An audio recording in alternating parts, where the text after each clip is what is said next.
ചെയ്യാലല്ലേ? ആ അവർ വെച്ചു. ഓക്കെ.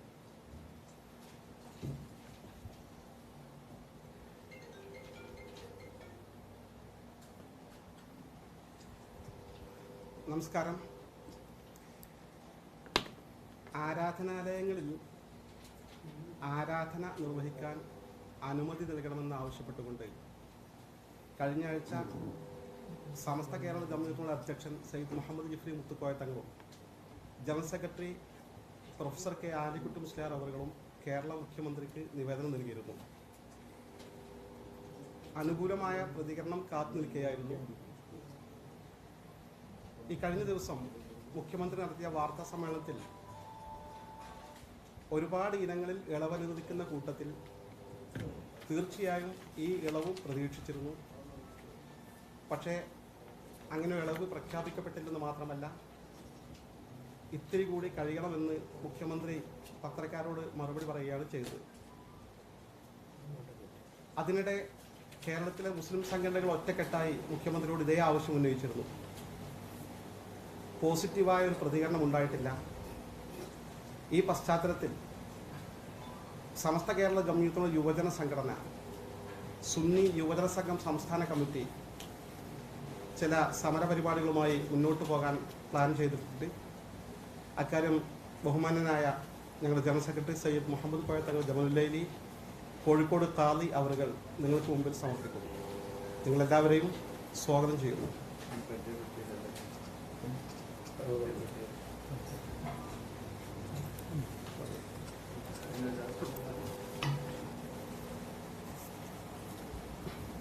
വളരെ ഏറെ പ്രതീക്ഷയോടുകൂടിയായിരുന്നു ഈ ലോക്ക്ഡൗണ് ഭാഗ്യമായും ചില സ്ഥലങ്ങളിൽ മുഴുവനായി പിൻവലിച്ചപ്പോൾ വിശ്വാസികളിലുണ്ടായിരുന്നത്. മാസങ്ങളായി ആരാധനാലയങ്ങളൊക്കെ അടഞ്ഞുകിടന്ന് വിശ്വാസികളുടെ പ്രധാനപ്പെട്ട ദിവസങ്ങളിൽ പോലും പള്ളിയിൽ പോയി പ്രാർത്ഥിക്കാനോ മറ്റോ കഴിയാത്തൊരവസ്ഥ വന്നപ്പോൾ നാട്ടിൻ്റെയും ജനങ്ങളുടെയും ഒക്കെ സുരക്ഷയും മറ്റും മനസ്സിലാക്കിക്കൊണ്ട് ഗവൺമെൻറ്റിൻ്റെ എല്ലാ നിയമങ്ങളും അംഗീകരിച്ചുകൊണ്ട് തന്നെയായിരുന്നു നാം ഒക്കെ ഈ കഴിഞ്ഞ മാസങ്ങൾ കഴിഞ്ഞുപോയത്. എങ്കിലും വലിയൊരു പ്രതീക്ഷ ഉണ്ടായിരുന്നു. കോവിഡിൻ്റെ പശ്ചാത്തലത്തിൽ നിർത്തിവെച്ച പള്ളികൾക്കൊക്കെ തന്നെ തുറന്ന് പ്രവർത്തിക്കാനുള്ളൊരവസരം ഈ ലോക്ക്ഡൗൺ പിൻവലിക്കലോടുകൂടി ഉണ്ടാകുമെന്ന ആ പ്രതീക്ഷ വളരെ നിരാശരാക്കിയിട്ടുണ്ട്. എങ്കിലും നമുക്ക് വലിയ പ്രതീക്ഷ ഇനിയും ഗവൺമെൻറ്റിലുണ്ട്. എത്രയും വേഗം പ്രോട്ടോക്കോളുകൾ പാലിച്ചുകൊണ്ട് തന്നെ പള്ളികളിൽ നിസ്കാരാദി കർമ്മങ്ങൾ നിർവഹിക്കാൻ അനുമതി ലഭിക്കുമെന്നുള്ള പ്രതീക്ഷയുണ്ടെങ്കിൽ ഇനിയും വല്ലാതെ വിശ്വാസികളെ പ്രയാസപ്പെടുത്തുന്ന രീതിയിൽ ഒരു തീരുമാനം ഉണ്ടാവരുതെന്നും, ഇനിയും ഉണ്ടെങ്കിൽ അതനുസരിച്ച് ചില വിഷയങ്ങൾ മുന്നോട്ട് പോകേണ്ടി വരും. ആദ്യപടി എന്നുള്ള നിലക്ക് മുഖ്യമന്ത്രിക്കും അതുപോലെ തന്നെ മറ്റു ഭരണ കേന്ദ്രങ്ങളിലുള്ളവർക്കൊക്കെ തന്നെ സുന്നി യുവജന സംഘം സംസ്ഥാന കമ്മിറ്റിയുടെ തീരുമാനപ്രകാരം നിവേദനം നൽകുകയാണ്. നാളെ തന്നെ മുഖ്യമന്ത്രിയെ നേരിട്ട് കണ്ടുകൊണ്ട് ആവശ്യം ഉന്നയിക്കാൻ വേണ്ടി തീരുമാനമെടുത്തിട്ടുണ്ട്. അതുമായി ബന്ധപ്പെട്ടുകൊണ്ടാണ് ഇന്നിവിടെ നിങ്ങളുടെ മുമ്പിൽ പത്രസമ്മേളനം വിളിച്ചിട്ടുള്ളത്. അനുബന്ധമായിക്കൊണ്ട് ഇൻഷാ അല്ലാഹ് നമ്മുടെ അബ്ദുൽ സമദ് പൂക്കോട് സാഹിബ് നിങ്ങളോട് ആ കാര്യങ്ങൾ അവതരിപ്പിക്കും.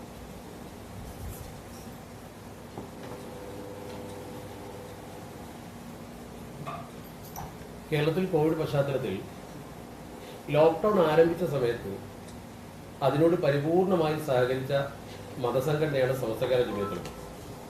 എല്ലാ മതസംഘടനകളും സഹകരിച്ചിട്ടുണ്ട്. സമസ്ത അക്കാര്യത്തിൽ പരിപൂർണ സഹകരണം പ്രഖ്യാപിച്ചപ്പോൾ പലതരത്തിലുള്ള ആക്ഷേപങ്ങളും ഉണ്ടായിരുന്നു.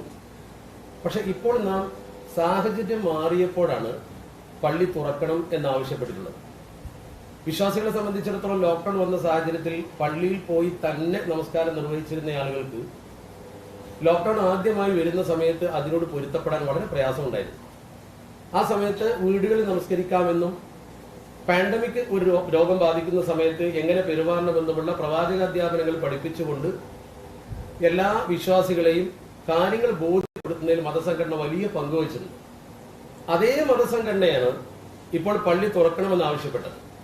തുറക്കണമെന്ന് ആവശ്യപ്പെടാനുള്ള പശ്ചാത്തലം ഗവൺമെന്റിന്റെ ജിയോ RT നമ്പർ 467/2021 എന്ന 15/6/2021 ഗവൺമെന്റ് പുറപ്പെടുവിച്ച ഈ ജിയോയുടെ അടിസ്ഥാനത്തിലാണ്. ഈ ജിയോയുടെ അടിസ്ഥാനത്തിൽ നേരത്തെ ഉള്ളതുപോലെ അല്ല ഇപ്പോൾ ലോക്ക്ഡൌൺ. ഇപ്പോൾ ലോക്ക്ഡൌൺ 4 കാറ്റഗറിയാണ്, ABCD. എ കാറ്റഗറി എന്ന് പറയുന്നത് average TPR test positive rate below 8%. ആ ഏരിയക്ക് ഏരിയ വിത്ത് ലോ സ്പ്രെഡ് എന്നാണ് പറയുന്നത്. അതുപോലെ തന്നെ ആവറേജ് TPR ബിറ്റ്വീൻ 8 and 20%. 8%-20% ഇടയ്ക്കുള്ള ഏരിയക്ക് പറയുന്നത് ഏരിയ വിത്ത് മോഡറേറ്റ് സ്പ്രെഡ് എന്നാണ്. അതുപോലെ തന്നെ C എന്ന് പറയുന്നത് C കാറ്റഗറിയിൽപ്പെട്ട പ്രദേശങ്ങള് ആവറേജ് TPR ബിറ്റ്വീൻ 20 and 30% ആണ്. ആ ഏരിയക്ക് പറയുന്നത് ഹൈ സ്പ്രെഡ് ഏരിയ എന്നാണ്. പിന്നെ കണ്ടെയ്ൻമെന്റ് സോണായി കിടക്കുന്ന പ്രദേശത്ത് TPR എബോവ് 30% ആണ്. ഏരിയ വിത്ത് ക്രിട്ടിക്കൽ സ്പ്രെഡ് എന്നാണ് പറയുന്നത്. ഈ ക്രിട്ടിക്കൽ സ്പ്രെഡ് അല്ലാത്ത ഏരിയകളിലൊക്കെ എന്തു ചെയ്യണം എന്നതിനെ കുറിച്ചുള്ള കൃത്യമായ ഗൈഡ് ലൈൻ കാറ്റഗറൈസ് ചെയ്യുന്നതിന് ലോക്കൽ സെൽഫ് ഗവൺമെന്റ് ഇൻസ്റ്റിറ്റ്യൂഷൻ വഴി അഥവാ തദ്ദേശ സ്വയംഭരണ സ്ഥാപനങ്ങൾ വഴി കൃത്യമായ മാർഗരേഖ ഗവൺമെന്റ് പുറപ്പെടുവിച്ചു. ഇതിൽ പൊതുവായി ഷോപ്പ് സെല്ലിംഗ് ഫുഡ് വിൽക്കുന്ന ശാലകൾ തുറക്കാൻ കഴിയും. ഗവൺമെന്റ് പറയുന്ന റേഷൻ ഷോപ്പ്, അതുപോലെ grocery shop, milk and dairy products, fruits and vegetables, meat and fish, അതുപോലെ തന്നെ birds and animals feeds, bakeries, ഇതൊക്കെ തുറക്കാം. ഇനി ഇതിനൊക്കെ പുറമെ ഈ ഏറ്റവും ഗൗരവമേറിയ കാറ്റഗറിയിൽപ്പെട്ട D കാറ്റഗറി അല്ലാത്ത C കാറ്റഗറിയിൽ പോലും പറയുന്നത് shops selling essential items can function from 7 AM to 7 PM എന്നാണ്. 7 മണി മുതൽ 7 മണി വരെ 12 മണിക്കൂർ ആളുകൾക്ക് അവിടെ പോയി സാധനങ്ങൾ വാങ്ങാം. ബെവറേജ് കോർപ്പറേഷന്റെ ഔട്ട്ലെറ്റിൽ പോയിട്ട് ആളുകൾക്ക് സാധനങ്ങൾ വാങ്ങാം. അതുപോലെ തന്നെ ഇതുപോലെ അനുവദിച്ച ഓരോന്നും പരിശോധിച്ചാൽ മണിക്കൂറുകളാണ്. Hotels and restaurants will be permitted to function for take away online home delivery from 7 AM to 7 PM. ഒരു നമസ്കാരത്തെ സംബന്ധിച്ചിടത്തോളം 15 മിനിറ്റേ ഉള്ളൂ. 7 AM to 7 PM എന്ന് പറയുമ്പോൾ 12 മണിക്കൂറാണ്. ഇവിടെ ആവശ്യപ്പെടുന്നത് സാധാരണ 1 മണിക്കൂറും 25 മിനിറ്റും മാത്രമാണ്. 15 മിനിറ്റ് ഒരു നമസ്കാരത്തിന് അനുവദിച്ചാൽ 5 സമയത്ത് നമസ്കാരത്തിന് ഒരു ദിവസം വേണ്ടത്. വെള്ളിയാഴ്ച 1/2 മണിക്കൂർ. സ്വാഭാവികമായും ആ മധ്യാഹ്ന നമസ്കാരത്തിന്റെ 15 മിനിറ്റ് കൂട്ടിയാൽ ഒരു എക്സ്ട്രാ 15 മിനിറ്റേ കൂടേണ്ടതുള്ളൂ. ഇത് വെച്ച് നോക്കുമ്പോൾ ഒരു 1.5 മണിക്കൂർ ഒരു ദിവസം അനുവദിക്കുന്നതും 12 മണിക്കൂർ അനുവദിക്കുന്നതും വ്യത്യാസമുണ്ട്. മാത്രമല്ല ഗവൺമെന്റ് ഇതിൽ പറയുന്നുണ്ട് all public offices including PSU, അതുപോലെ തന്നെ companies, commissions, corporations, autonomous organisation will function with up to 25% staff on rotation basis. Rotation ബേസിസിൽ 25% ആളുകൾക്ക് പങ്കെടുക്കാം, 50% ആളുകൾക്ക് പങ്കെടുക്കാവുന്ന ഓഫീസുകളുണ്ട്. അങ്ങനെ വരുമ്പോൾ പള്ളിയിൽ എല്ലാവരെയും അനുവദിക്കണമെന്ന് ഞങ്ങൾ പറഞ്ഞിട്ടില്ല. പള്ളിയുടെ വിശാലത അനുസരിച്ച് പ്രദേശത്തെ ഏത് സോണാക്കിയാണ് തിരിച്ചിട്ടുള്ളത് അതിന്റെ കാറ്റഗറൈസേഷൻ അനുസരിച്ചുകൊണ്ട് ഗവൺമെന്റ് ഏതൊക്കെ സ്ഥാപനങ്ങൾ അനുവദിക്കുന്നു അതുപോലെ ഈ പള്ളിക്കും അനുവദിക്കണം എന്നേ പറഞ്ഞുള്ളൂ. ഇത്രയും വിശാലമായ ഒരു ഡീറ്റെയിൽ ആയിട്ട് ഉദാഹരണമായി ഇതിൽ തന്നെ പറയുന്നുണ്ട് ഓരോ സോണുകളിലും അനുവദിക്കപ്പെട്ട കാര്യങ്ങൾ പറയുമ്പോൾ government secretariat and accountant general office will function with up to 50% staff. അതാണ് ഞാൻ നേരത്തെ പറഞ്ഞ 50% സ്റ്റാഫ് വെച്ചിട്ട് പ്രവർത്തിക്കുന്നത്. അതുപോലെ തന്നെ our marriage ceremonies and funerals will be permitted with maximum 20%. 20 ആൾക്ക് മാരേജ് സെറമണിയിൽ പങ്കെടുക്കാം. അതുപോലെ ഫ്യൂണറൽസ്, മരണാനന്തര ചടങ്ങിൽ പങ്കെടുക്കാം. അതുപോലെ തന്നെ all shops including Akshaya centre and establishment ഇതൊക്കെ ശരിക്കും പ്രവർത്തിക്കാമെന്ന് വിശദമായി പറഞ്ഞു. Taxis and autorickshaws can be operated, എല്ലാം ചെയ്യാം. ഇത്തരം ഒരു സാഹചര്യത്തിൽ ഇതൊക്കെ പോകുന്ന സ്ഥലത്ത് എല്ലാവരെയും അനുവദിക്കണമെന്നല്ല പറഞ്ഞത്. ഞങ്ങൾ ആവശ്യപ്പെടുന്ന വളരെ കൃത്യമായി സൂചിപ്പിക്കാനുള്ളത് പോയിന്റ് ബൈ പോയിന്റായി ഞാൻ പറയാം. ഒന്ന്, തുടക്കത്തിൽ ഇതിനോട് മതസംഘടന പൂർണ്ണമായി സഹകരിച്ചു. എല്ലാ സ്ഥലത്തും തുറക്കണമെന്ന് മതസംഘടന ആവശ്യപ്പെടുന്നില്ല. സർക്കാർ TP റേറ്റ് നോക്കി, ടെസ്റ്റ് പോസിറ്റീവ് റേറ്റ് നോക്കിയിട്ട് കാറ്റഗറൈസ് ചെയ്തുള്ള പ്രദേശങ്ങളിൽ തുറക്കാവുന്നിടത്ത് തുറക്കാൻ അനുവദിക്കണം. ഇതിൽ ആരാധനാലയങ്ങൾ ഈ ഇളവുകളിൽ ഉൾപ്പെടുത്താതിരുന്നത് തികച്ചും പ്രതിഷേധാർഹമാണ്. കാരണം ഗവൺമെന്റിന് മുമ്പിൽ അതിന്റെ 2 ദിവസം മുമ്പ് നമ്മുടെ ബഹുമാന്യരായ പണ്ഡിത നേതാക്കൾ നേരത്തെ ഇവിടെ സൂചിപ്പിച്ചതുപോലെ സമസ്ത കേരള ജമിയത്തിലുള്ള പ്രസിഡന്റ്, സെക്രട്ടറി അടക്കം ഒപ്പിട്ട കത്ത് ഡയറക്റ്റ് ആയിട്ട് എത്തിച്ചു കൊടുത്തു. അത് കൊടുക്കുകയും അതുപോലെ തന്നെ എല്ലാ മതസംഘടനകളെയും കൂട്ടിച്ചേർത്തുകൊണ്ട് ഗവൺമെന്റിനോട് ഈ കാര്യം അപ്പീൽ ചെയ്യുകയും ചെയ്തു. സാധാരണ നമസ്കാരങ്ങൾക്ക് ഒരു 15 മിനിറ്റ് വെച്ച് മാത്രം പള്ളി തുറന്നാൽ മതി. എല്ലാ സമയത്തും പള്ളി തുറന്നിടണമെന്ന് പറയുന്നില്ല. രോഗം തീരെ ഇല്ലാത്ത സ്ഥലത്ത് സൗകര്യം പോലെ നടക്കട്ടെ. കോവിഡ് പ്രോട്ടോകോൾ പാലിക്കാൻ ഞങ്ങൾ ബാധ്യസ്ഥരാണ്, മഹല്ല് കമ്മിറ്റി ബാധ്യസ്ഥരാണ്. ഈ വിഷയത്തിൽ മഹല്ലിലെ ജനങ്ങളെ ബോധവൽക്കരണം നടത്താനും ഞങ്ങൾ ബാധ്യസ്ഥരാണ്. ആഴ്ചയിൽ ഒരു ദിവസമാണ് പ്രത്യേകം മനസ്സിലാക്കേണ്ട ഒരു കാര്യം ഇതിൽ തന്നെ പറഞ്ഞിട്ടുണ്ട്, ഞാൻ സമയം കളയുന്നതിന് വേണ്ടി വായിക്കുന്നില്ല, നിങ്ങൾക്കൊക്കെ അറിയാവുന്ന കാര്യമാണ്. വെള്ളിയാഴ്ച എല്ലാറ്റിനും ഇളവാണ്, ശനി ഞായർ ഫുൾ ലോക്കാണ്. അതുകൊണ്ട് തന്നെ വെള്ളിയാഴ്ച എല്ലാറ്റിനും ഇളവുണ്ടാകുമ്പോൾ കഴിഞ്ഞ വെള്ളിയാഴ്ചത്തെ അനുഭവം നമ്മൾ കണ്ടു. എല്ലാ സ്ഥലത്തും ആളുകൾ തിങ്ങിക്കൂടിയിരുന്നു. ബിവറേജ് ഔട്ട്ലെറ്റിലൊക്കെ ഈ ആളുകൾ തിങ്ങിക്കൂടിയാണ് നിൽക്കുന്നത്. പക്ഷെ പള്ളിയിൽ അകലം പാലിക്കാൻ സ്ഥലമുണ്ട്, അതുപോലെ തന്നെ സൂക്ഷ്മത പാലിക്കാൻ സൗകര്യമുണ്ട്. പലപ്പോഴും നമ്മൾ മനസ്സിലാക്കിയിട്ടുള്ളതാണ്, 5 നേരത്തെ നമസ്കാരത്തിന് ഒരു മനുഷ്യൻ ഒരു ദിവസം 30 തവണ അവന്റെ 2 കൈകളും കഴുകും. അത് പ്രത്യേകം ശ്രദ്ധിക്കേണ്ട കാര്യമാണ്. അതോടൊപ്പം അവന്റെ മറ്റ് ആവശ്യങ്ങൾക്കും തീർച്ചയായിട്ടും ശുചിത്വം, വൃത്തി, നിയന്ത്രണം എന്നിവ കൃത്യമായി പാലിക്കാൻ പള്ളിയിൽ കഴിയും. അതുപോലെ തന്നെ വിവാഹം പോലുള്ള ചടങ്ങുകൾക്ക് 20 പേർക്ക് പങ്കെടുക്കാമെങ്കിൽ അതിനേക്കാൾ നിയന്ത്രിതമായി നടത്താൻ കഴിയുന്ന നമസ്കാരത്തിന്, അതിനേക്കാൾ കുറഞ്ഞ സമയം കൊണ്ട് തീർക്കാവുന്ന നമസ്കാരത്തിന് എന്തുകൊണ്ട് പള്ളി തുറന്നു തന്നുകൂടാ? അത് മഹല്ല് കമ്മിറ്റികളും അതുപോലെ തന്നെ മതപ്രവർത്തകരും ഏറ്റെടുത്ത് സാനിറ്റൈസർ അടക്കമുള്ള സൗകര്യം ചെയ്ത് മുസല്ല വെക്കുന്നിടത്ത് അത് വെച്ച് ജനങ്ങളെ ബോധവൽക്കരിച്ച് കൃത്യമായി നടത്താൻ തയ്യാറാണ്. അതുകൊണ്ട് ഞങ്ങൾ ആവശ്യപ്പെടുന്നത് ഈ വിഷയത്തിൽ ഗവൺമെന്റ് വിശ്വാസികളുടെ അഭ്യർത്ഥന പരിഗണിക്കണം. വിശ്വാസികളുടെ അഭ്യർത്ഥന എന്ന് പറയുമ്പോൾ കേരളത്തിലെ പ്രഗത്ഭരായ മത നേതാക്കളാണ് ആവശ്യപ്പെട്ടത്. അത് പരിഗണിച്ചുകൊണ്ട് ആരാധനാലയങ്ങൾ തുറക്കണം. പ്രത്യേകിച്ച് ആരാധനാലയം എന്ന് പറയുമ്പോൾ ക്രൈസ്തവ സമൂഹത്തിന്റെയും ഹൈന്ദവ സമൂഹത്തിന്റെയും ആരാധനാലയങ്ങളെ കുറിച്ച് അവരാണ് പറയേണ്ടത്. എങ്കിലും പൊതുവായി ആരാധനാലയങ്ങൾ തുറക്കണം എന്ന് തന്നെയാണ് ഞങ്ങൾക്ക് അഭ്യർത്ഥിക്കാനുള്ളത്. ഈ കാര്യം ആർക്കും ബോധ്യപ്പെടാവുന്നതേ ഉള്ളൂ. ദയവ് ചെയ്ത് ഇതിനെ രാഷ്ട്രീയമാക്കുവാനോ അതല്ലെങ്കിൽ ഇത് ട്വിസ്റ്റ് ചെയ്തുകൊണ്ട് മറ്റൊരു അർത്ഥത്തിലേക്ക് കൊണ്ടുപോകാനോ ശ്രമിക്കരുത്. സമുദായത്തിനകത്ത് നിന്ന് തന്നെ വ്യത്യസ്ത അഭിപ്രായങ്ങൾ ഉണ്ടായേക്കാം. യഥാർത്ഥം എന്താണെന്ന് പരിശോധിച്ച് മുഖ്യമന്ത്രി നടപടിയെടുക്കുമെന്നാണ് ഞങ്ങൾ പ്രതീക്ഷിക്കുന്നത്. കേരളത്തിലെ എല്ലാ പ്രശ്നങ്ങളിലും ഇടപെടാനുള്ള സുന്നി യുവജന സംഘം എന്ന ആ പ്രസ്ഥാനത്തിന്റെ അഭ്യർത്ഥന കൂടിയാണ് ഈ പത്രസമ്മേളനം.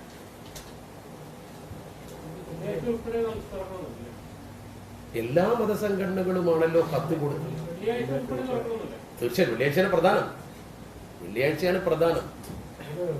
എല്ലാ മുസ്ലിം സംഘടനകളും സംയുക്തമായിട്ട് ഹർജി കൊടുക്കുന്നുണ്ട്. ഇതിപ്പോ നിങ്ങൾ നാളെ ഈ ഗുരുതര ഹർജി കൊടുത്തുകൊണ്ട് പറഞ്ഞിട്ടുണ്ടാവും. വേറെ എന്തെങ്കിലും സമരപരിപാടികൾ നിങ്ങൾ ആവശ്യപ്പെടുന്നില്ല. ഗുരുതും ഹർജി കൊടുക്കുന്നതുകൊണ്ട് എന്താണ് നിങ്ങൾ ഉദ്ദേശിക്കുന്നത്? ഗവൺമെന്റ് കാര്യം ബോധ്യപ്പെടുത്തുന്നത് ബോധ്യപ്പെടുത്തിയല്ലോ. അതാണ് മുസ്ലിം സംഘടനകൾ സുന്നിയ സംഘം ബോധ്യപ്പെടുത്തില്ല. നിങ്ങൾ സെപ്പറേറ്റ് ബോധ്യപ്പെടുത്താൻ. അല്ല, മുസ്ലിം സംഘടനകളുടെ എല്ലാ നേതൃത്വം ഉൾപ്പെടെയുള്ള ഒരു കാര്യത്തിന് നമ്മൾ ഗവൺമെന്റിനോട് അഭ്യർത്ഥിച്ചാൽ വീണ്ടും അഭ്യർത്ഥിക്കുക എന്നൊരു തെറ്റല്ലല്ലോ. അതൊരു സമാധാനപരമായ മാർഗമാണ്. ഒരു സമരത്തിലേക്ക് എടുത്തു ചാടുക എന്നൊക്കെ പറഞ്ഞാൽ അത് അവസാനം ചെയ്യേണ്ട കാര്യമാണ്. സമസ്തയുടെ ഒരു പ്രത്യേകത, എല്ലാം വളരെ സൂക്ഷിച്ചും ശ്രദ്ധിച്ചും ചെയ്യും. മുഖ്യമന്ത്രി ഇന്ന് പത്രസമ്മേളനം നടത്തുന്നുണ്ട്. ഒരുപക്ഷെ ഈ അഭ്യർത്ഥന മാനിച്ച് ഇന്ന് മുഖ്യമന്ത്രി അങ്ങനെ പ്രഖ്യാപിക്കുകയാണെങ്കിൽ പിന്നെ ഒരു സമര പരിപാടിയുടെ ആവശ്യമില്ലല്ലോ.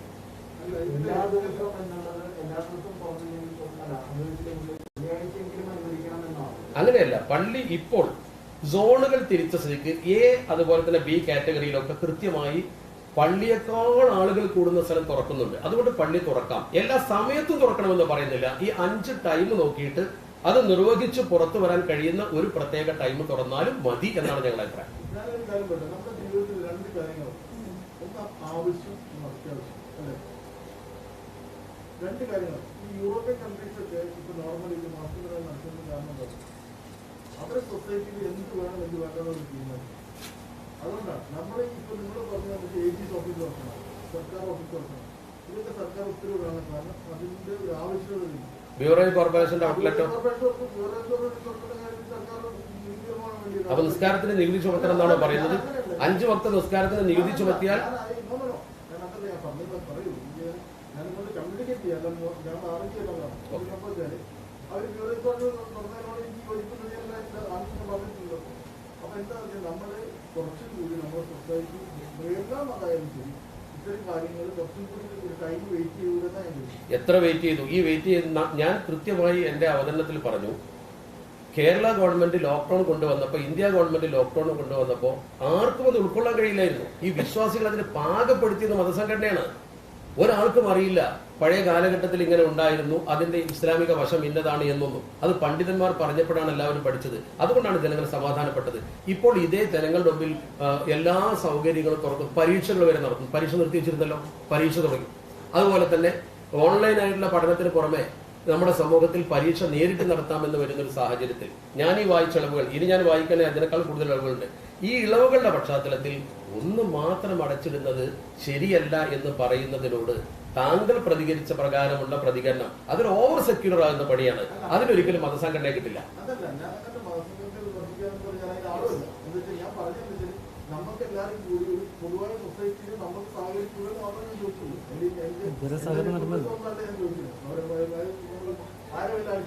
ഞാൻ ചോദിക്കട്ടെ, ഒരു മിനിറ്റ്, കേരളത്തിൽ ഒരുപാട് മതസംഘടനകളുണ്ട്. ആ മതസംഘടനകളൊക്കെ അവരുടേതായ കൂടിയാലോചന നടത്തിയതിന് ശേഷം തുറക്കാൻ സാഹചര്യമായി എന്ന് അവർക്ക് തോന്നിയ സമയത്ത് തുറക്കാൻ അവർ കത്ത് കൊടുത്തു. അപ്പൊ അവർക്കൊന്നും താങ്കൾ പറയുന്ന ഈ സാഹചര്യം അറിയില്ലേ?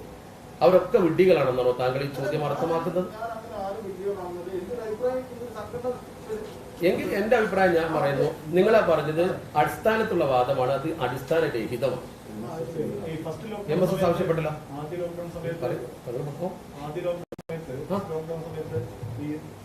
നല്ല കമ്മ്യൂണിക്കേഷൻ ഉണ്ടായിരുന്നു, നിങ്ങളുടെ അഭിപ്രായങ്ങൾ സർക്കാർ കേട്ടിരുന്നു, അങ്ങനെ നിങ്ങൾ തന്നെ പലപ്പോഴും പറഞ്ഞിട്ടുണ്ട്.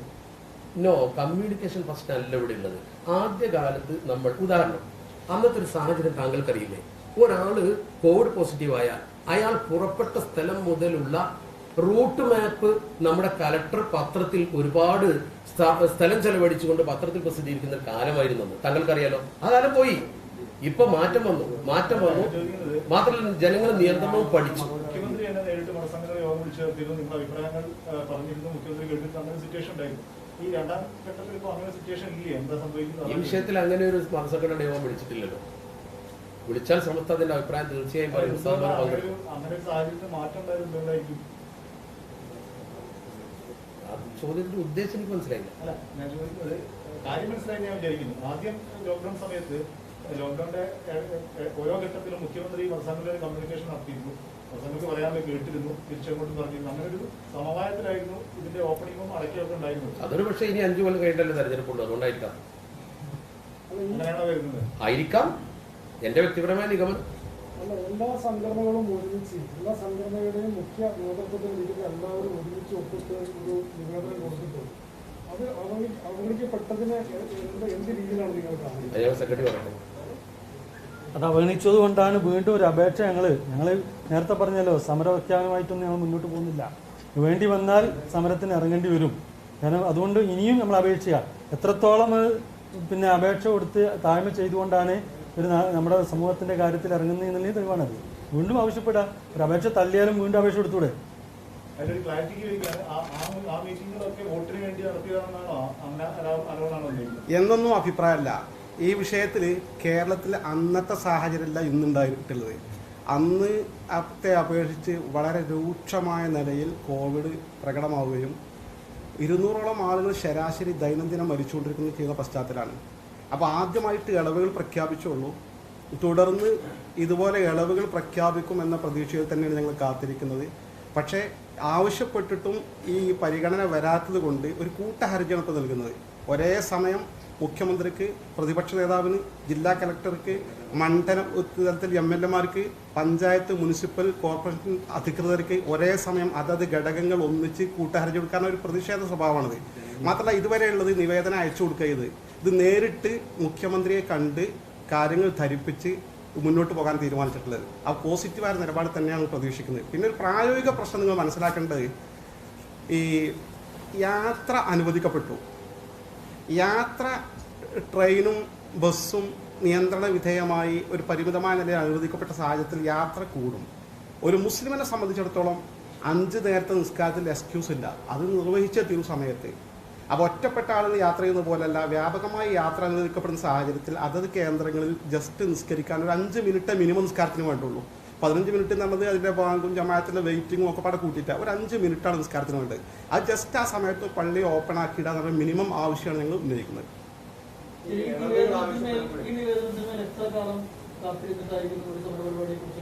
അത് തീർച്ചയായും കൂടുതൽ കാത്തിരിക്കേണ്ട ആവശ്യമില്ല എന്നുള്ളതാണ് പൊതു നിലപാട് സ്വീകരിച്ചിട്ടുള്ളത്. ഏതാനും ദിവസങ്ങൾ കാത്തിരുന്നിട്ട് അനുകൂലമായ ഒരു പ്രതികരണം ഇല്ലെങ്കിൽ നേതൃത്വവുമായി കൂടിയാലോചിച്ച് അതിന് ആവശ്യമായ പരിപാടികൾ ആവിഷ്കരിച്ച് മുന്നോട്ട് പോകും. അത് തീരുമാനത്തിലെടുത്താണ്. മിക്കവാറും അനുകൂല നടപടി ഉടനെ ഉണ്ടാവുമെന്നാണ് പ്രതീക്ഷിക്കുന്നത്. കാരണം എല്ലാ മതസംഘടനകളും ആവശ്യപ്പെട്ടതാണ്, സമസ്ത പ്രത്യേകിച്ചും ആവശ്യപ്പെട്ടതാണ്. അനുകൂല നടപടി ഉണ്ടാവും എന്നാണ് പ്രതീക്ഷിക്കുന്നത്. മുഖ്യമന്ത്രിയുമായിട്ട് നേരിട്ട് ഉടൻ ഒരു തീരുമാനം ഉണ്ടാവുന്ന കാര്യത്തിൽ നിന്നാണ് മുഖ്യമന്ത്രി മറുപടി നൽകിയിട്ടുള്ളത്. അപ്പോൾ ഇതിൽ നമ്മൾ പറയുന്ന ഒരു കാര്യം പ്രത്യേകം ശ്രദ്ധിക്കണം. എല്ലാ സ്ഥലത്തും പള്ളി തുറക്കണം നമ്മൾ പറയുന്നില്ലല്ലോ, പ്രായോഗികത മാത്രമേ പറയുന്നുള്ളൂ. രോഗവ്യാപനം വർദ്ധിച്ചിരുന്നൊരു സമയത്ത് പരിപൂർണമായി എല്ലാവരും മനസ്സിലാക്കി. ഇപ്പൊ രോഗവ്യാപനം അത്രയില്ല. ഗവൺമെന്റ് ഒരു മാനദണ്ഡം വെച്ചിട്ടുണ്ട്, അതാണ് test positive rate TPR. TPR അനുസരിച്ചാണല്ലോ ഓരോ സോണുകൾ തിരിച്ചത്. അപ്പൊ അങ്ങനെ പ്രശ്നങ്ങളില്ലാത്ത സ്ഥലത്ത് 2-3 കാര്യങ്ങൾ ശ്രദ്ധിക്കണം. ഒന്ന്, പള്ളികളെല്ലാം ഒരുപോലെയല്ല. വിശാല വിശുദ്ധമായ പള്ളിയുണ്ട്. നേരത്തെ പറഞ്ഞ പോലെ 140 MLA ഒന്നിച്ചിരിക്കുന്ന സഭകൾ, അവിടെ മണിക്കൂറുകളോളം ചർച്ചയാണ്. പള്ളിയിൽ ആകെ 5-10 മിനിറ്റേ വേണ്ടൂ. പൂർണ്ണാർത്ഥത്തിൽ ഒരു 10 മിനിറ്റോ 15 മിനിറ്റോ അല്ലെങ്കിൽ പെട്ടെന്ന് ഒരു 5 മിനിറ്റ് കൊണ്ടോ തീർക്കാവുന്ന ആരാധനയുള്ളൂ. വെള്ളിയാഴ്ച ഒരു 15-20 മിനിറ്റിനിടയ്ക്ക് എന്തായാലും വേണ്ടി വരും. അപ്പൊ അത് തന്നെ സോണ് നോക്കി രോഗവ്യാപനത്തിന്റെ തോതനുസരിച്ച് സ്വാഭാവികമായും ഇതിന്റെ ചുമതല കൊടുത്തിരിക്കുന്നത് ലോക്കൽ ബോഡികൾക്കാണ്, പ്രാദേശിക തദ്ദേശ സ്വയംഭരണ സ്ഥാപനങ്ങൾക്കാണ്. അങ്ങനെ തന്നെ പറയുന്നുണ്ട്. അപ്പൊ അവർക്കിത് പരിശോധിക്കാൻ വളരെ എളുപ്പമാണ്. അവരുടെയൊക്കെ ഹെൽത്ത് ഉദ്യോഗസ്ഥന്മാരും കാര്യങ്ങളുണ്ട്. സോൺ വർദ്ധിക്കുകയാണ് അഥവാ ടെസ്റ്റ് പോസിറ്റീവ് റേറ്റ് വർദ്ധിക്കുകയാണെങ്കിൽ അടച്ചിടാൻ ഈ സമൂഹം തീർച്ചയായും തയ്യാറും. ആത്മഹത്യാപരമായ ഒരു സമീപനം സമുദായം എടുക്കില്ല. ഈ നേതാക്കൾക്ക് അതൊക്കെ കാഴ്ചപ്പാടുണ്ട്. നമ്മുടെയും ജീവൻ ഒരുപോലെയല്ലേ. അപ്പൊ അതുകൊണ്ട് തന്നെ ആത്മഹത്യാപരമോ അല്ലെങ്കിൽ നിയമലംഘനമോ അല്ല ഇത്. ശരിക്കൊരു പ്രദേശത്ത് രോഗവ്യാപനം കുറവാണെങ്കിൽ എല്ലാവരും തുറന്നിടുമ്പോൾ ഞാൻ ചോദിക്കട്ടെ, താങ്കൾക്ക് തന്നെ അറിയാം വെള്ളിയാഴ്ചയിലെ അവസ്ഥ എന്താണ്? മാർക്കറ്റിലൊക്കെ വൻ തിരക്കാണ്, ആവശ്യമാണ് ഇളവുകളാണ്. നേരത്തെ ഇളവുകളൊന്നും ഇല്ലല്ലോ. ആ സമയത്തോട് പള്ളി തുറക്കാൻ പറയാൻ പാടില്ല. ഇപ്പോ വെള്ളിയാഴ്ച സാധാരണ ദിവസം പോലെയാണ്. ഞാനിപ്പോൾ മലപ്പുറത്ത് ഇങ്ങോട്ടാണ് വന്നത്. ഒരു പരിശോധനയും എവിടെയില്ല എന്ന് പറഞ്ഞാൽ നേരത്തെ അങ്ങനല്ല. മലപ്പുറത്ത് നിന്ന് കോഴിക്കോട് എത്താൻ 5-6 പരിശോധന കഴിഞ്ഞേ കഴിയും. ഇന്നലത്തെ ഒരു രൂപം മാറി.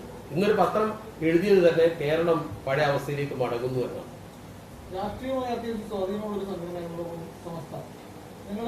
ഇതും രാഷ്ട്രീയവും തമ്മിൽ കൂട്ടിക്കുഴക്കേണ്ട കാര്യം എന്താണ്?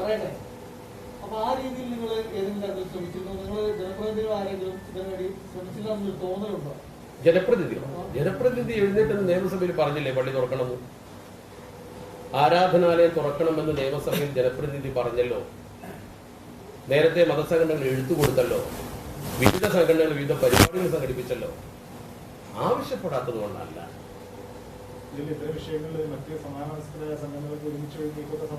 അതുകൊണ്ടല്ലേ നമ്മൾ ഒന്നിച്ചുകൂടി കത്ത് കൊടുത്തത്.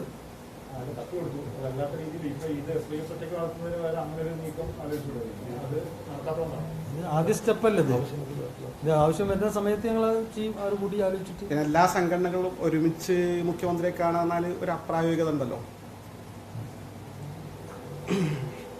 ഇത് വിഷയം മനസ്സിലായല്ലോ. We can control. ഇനി ആവശ്യമില്ലല്ലോ. ഇതുമായി ബന്ധമില്ലാത്ത ചോദിക്കട്ടെ, മലപ്പുറം ജില്ലാ വിഭജനം കുറിച്ച് ചർച്ച ചെയ്തു.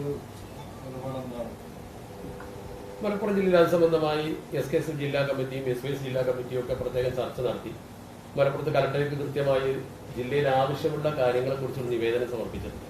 വിദ്യാഭ്യാസ സ്ഥാപനങ്ങളുടെ കുറവുണ്ട്, ആരോഗ്യ സ്ഥാപനങ്ങളുടെ കുറവുണ്ട്, ഉന്നത വിദ്യാഭ്യാസ സ്ഥാപനങ്ങളുടെ കുറവുണ്ട്. ഈ കുറവുകൾ പരിഹരിക്കുന്നതിന് വേണ്ടി ഗവൺമെന്റിന് ബോധ്യപ്പെടുന്ന വിധം പ്രത്യേകം രേഖപ്പെടുത്തി കളക്ടർക്ക് കൊടുത്തിട്ടുണ്ട്. ഇനി അതിന്റെ തുടർ നടപടികളുമായി മുന്നോട്ട് പോകും. ജില്ലയിൽ വികസനം വരണമെന്നാണ് നമ്മുടെ ആവശ്യം. ആ വികസനത്തിന് ഉപോത്ബലകമായി ജില്ല വിഭജിക്കേണ്ട ഒരു ആവശ്യം ഇപ്പോൾ ഉണ്ട് എന്നത് ശരിയാണ്. അങ്ങനെ ഒരു ആവശ്യം ശക്തമായി മുന്നോട്ട് വെച്ച് ആരും ഇറങ്ങിയിട്ടില്ല എന്നുള്ളതാണ്.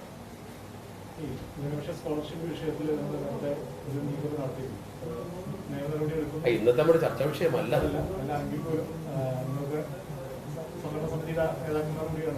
ഇനി ഇപ്പം സർക്കാർ ഭാഗത്ത് അങ്ങനെ അപ്പീലും അങ്ങനെ തുടർ നടപടികൾ സമിതിയെ വെച്ചിരിക്കുകയാണ്. അത് സംസ്ഥ അതിനെ തള്ളിക്കളഞ്ഞിട്ടുണ്ട്. ഇനി എന്താണ് അടുത്ത നീക്കം? ഈ വിഷയം സർക്കാരിന് വളരെ ഭംഗിയായി പെട്ടെന്ന് പരിഹരിക്കാവുന്നേ ഉള്ളൂ. കാരണം 100% മുസ്ലിങ്ങൾക്ക് അവകാശപ്പെട്ടതാണ് സർക്കാർ കമ്മീഷൻ റിപ്പോർട്ടിന്റെ അടിസ്ഥാനത്തിലുള്ള പാർലമെന്റ് കമ്മിറ്റി റിപ്പോർട്ട്. അത് 100% മുസ്ലിങ്ങൾക്ക് നൽകുക. അതോടൊപ്പം കോശി കമ്മീഷൻ റിപ്പോർട്ട് വരുന്നുണ്ട്. ക്രിസ്റ്റി ഫെർണാണ്ടസും ജേക്കബ് പുന്നൂസും അടക്കമുള്ള JB കോശി കമ്മീഷൻ. അത് ക്രൈസ്തവ സമൂഹത്തിന്റെ പ്രശ്നങ്ങൾ പഠിക്കാനാണ്. അവർക്കും ഉണ്ടാകും പ്രശ്നങ്ങൾ, അവരിലും പിന്നാക്കക്കാരുണ്ട്. അപ്പൊ അവരുടെ പ്രശ്നങ്ങൾ പഠിച്ച് റിപ്പോർട്ട് ചെയ്യുമ്പോൾ അത് ന്യായമാണെങ്കിൽ പരിശോധിച്ച് അവർക്ക് നടപ്പാക്കി കൊടുക്കുക, ഇത് മുസ്ലിങ്ങൾക്ക് നടപ്പാക്കി കൊടുക്കുക. അതോടുകൂടി പ്രശ്നം തീരും. അതിന് കോശി കമ്മീഷൻ റിപ്പോർട്ട് വരുന്നവരെ കാത്തിരിക്കേണ്ട കാര്യമില്ല. കാരണം ഇത് പഠനത്തിന്റെ അടിസ്ഥാനത്തിലുള്ളതാണ്. ഇത് കോടതി ചോദ്യം ചെയ്യുകയും കോടതി റദ്ദാക്കുകയും ചെയ്ത ഉത്തരവുകൾക്കപ്പുറം പാലോളി കമ്മിറ്റി റിപ്പോർട്ട് ഗവൺമെന്റ് അംഗീകരിച്ച ഗവൺമെന്റ് ഓർഡർ സാധുതയുള്ളതാണ്. അത് കോടതി ചോദ്യം ചെയ്തിട്ടില്ല. ആ ഓർഡർ നിലനിൽക്കുന്ന കാലത്തോളം ഗവൺമെന്റിന് ആ ഓർഡറിന്മേൽ തുടർ നടപടി സ്വീകരിക്കാം. അതേസമയത്ത് റദ്ദാക്കിയത് ഇതിന് ബാധകമല്ല. ഇതിനെ കോടതിയിൽ ചോദ്യം ചെയ്തിട്ടില്ല, കോടതി ഇതിന്മേൽ സ്പർശിച്ചിട്ടില്ല. പാലോടി കമ്മിറ്റി റിപ്പോർട്ട് ഗവൺമെന്റ് അംഗീകരിച്ച ജിയോ പ്രകാരമുള്ളതാണ്. അത് നടപ്പാക്കണം. അതുകൊണ്ട് തന്നെ കോശി കമ്മീഷൻ റിപ്പോർട്ട് വരുമ്പോൾ അത് ന്യായമാണെങ്കിൽ അത് നടപ്പാക്കട്ടെ. ഇല്ലില്ല, തെറ്റാണ്, താങ്കൾ തെറ്റി.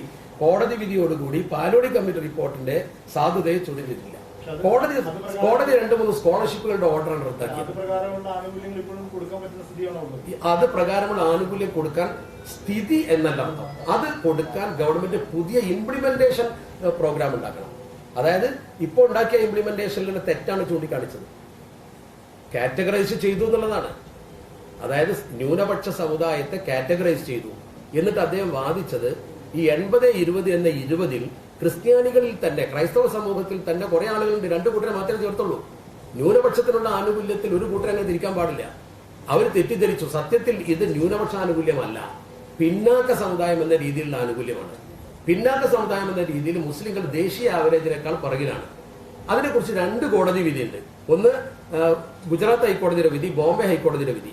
ആ 2 വിധിയിലും സച്ചാർ കമ്മീഷന്റെ സാധുതയെ ചോദ്യം ചെയ്തിരുന്നു.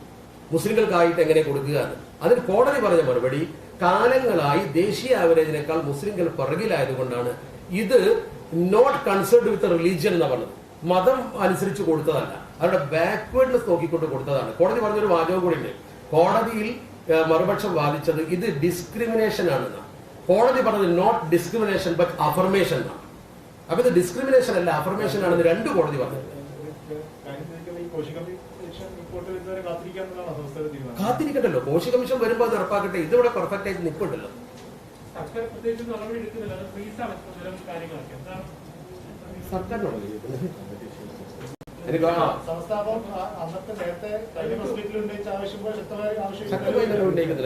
നമുക്ക് ഈ കിട്ടിക്കൊണ്ടിരുന്ന ആനുകൂല്യം കൃത്യമായി കിട്ടണം. അത് പൂർണ്ണാവകാശമാണ്.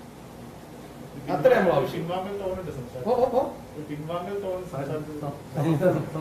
ഇങ്ങനെയൊക്കെ പറഞ്ഞത് പിൻവാങ്ങുമെന്ന് പറഞ്ഞാൽ ഇത്രയൊക്കെ അല്ലാതെ എന്താ പറയാ? നിങ്ങൾക്കിത് രൂക്ഷമായി പറഞ്ഞാൽ മറ്റുള്ള സമുദായത്തെ വെറുപ്പിക്കണം എന്നാണോ? അതിന് ഞാൻ തയ്യാറല്ല. നമ്മുടെ ഒരു നയം, നമ്മുടെ അല്ല, സർക്കാരിനോട് പറയുമ്പോഴും ഇത് 2 സമുദായങ്ങൾ തമ്മിലുള്ള പ്രശ്നമാക്കി മുതലെടുക്കാൻ ശ്രമിക്കുന്ന ആളുകൾക്ക് അത് നമ്മൾ കാണണം. അതാണ് പ്രശ്നം.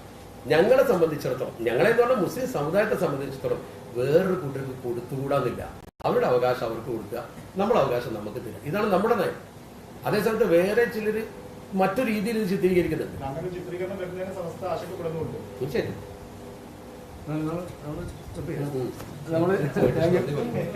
റിലീസിൽ നമ്മളൊരു ആളെ വിട്ടു സ്റ്റേറ്റ് ഭാരവാഹിയാണ് CKK മാണിയത്. മറ്റുള്ളവരൊക്കെ താങ്ക് യു, നന്നായി. നമ്മൾ ശരിയല്ലേ? താങ്ക് യു ഫോർ ആൾ. നിങ്ങളുടെ കോപ്പറേഷൻ വളരെ നന്ദി.